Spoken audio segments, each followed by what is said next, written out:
Hi, good morning, friends. Today I'm going to talk about projection of strategic power. See, in the days to come, if anybody does a thesis as to why America went into a war which was not its own by supporting Israel against Iran, there is just one reason for that, and that is it wants to maintain, or rather, it doesn't want to relinquish its global hegemony.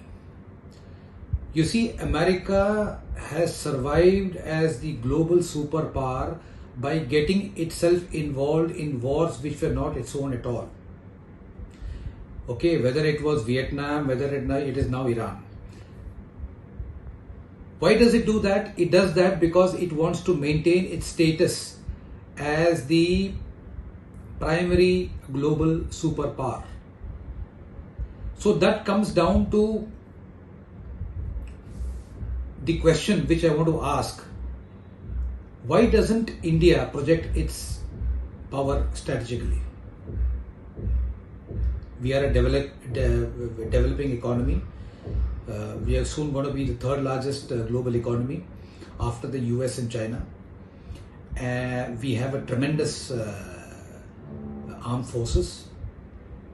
Okay, we are encountering development everywhere across the board. But the fact of the matter is we punch below our weight.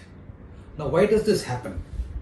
This happens because we are not able to project our diplomacy, we are not able to project our power globally. Diplomacy, even then, is, courtesy Mr. Jaishankar. He's been, in my opinion, very humble opinion, the best foreign minister we've ever had. But projection of military power is also a prerequisite to emerge. So now, what I mean by saying is we punch below our weight is, let us take this example of the US-Israel-Iran war.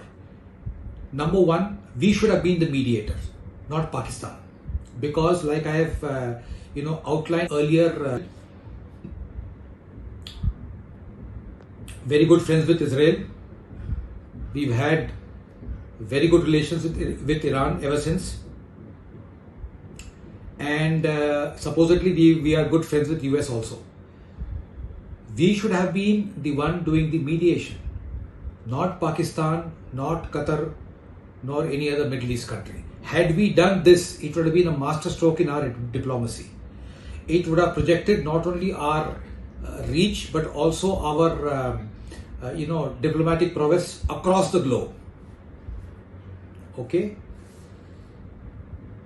We have to increase our military presence across the globe, across the seas. That is a prerequisite. If we do that, let me put it very bluntly and very simply, we are going to get a seat in the UN Security Council, whether anybody vetoes it, likes it or doesn't like it.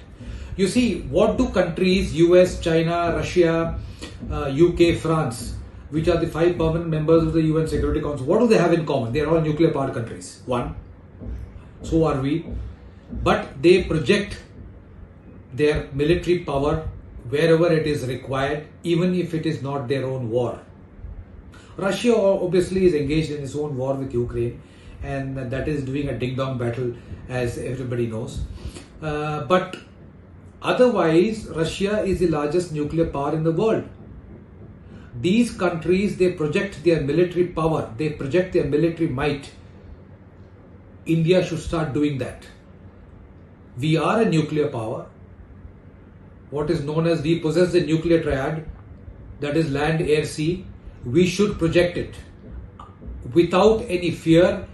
Unambiguously, I am saying we should project our military power across the globe, across the seas. That is a prerequisite to become a global superpower, which we are not as yet.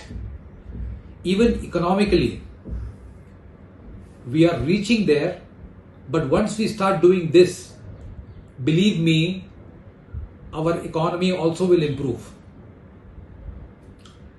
Okay, so this is one of the lessons to be learned. Actually, I always keep saying, you learn more from your enemies than your friends. Okay? So, you know, who are our enemies? Our enemies are China, Pakistan, blah, blah, blah, whatever. Now, what does China do? China projects its power wherever it is required. Whether it is East China Sea, whether anywhere, whether it is in Taiwan, anywhere. Even today, US and Europe, they have this unambiguous feeling that we punch below our weight. We should not be doing that. We are the largest demographic grouping anywhere in the world. Like I said, we're going to soon be the third largest global economy. We are a nuclear power. We should start punching above our weight. That is very, very important. The biggest learning from this khichdi of a war between US, Israel and Iran is that India should rise and shine globally now. So just a small point from my side. We'll be back soon. Take care. Have a blast. Cheers as ever.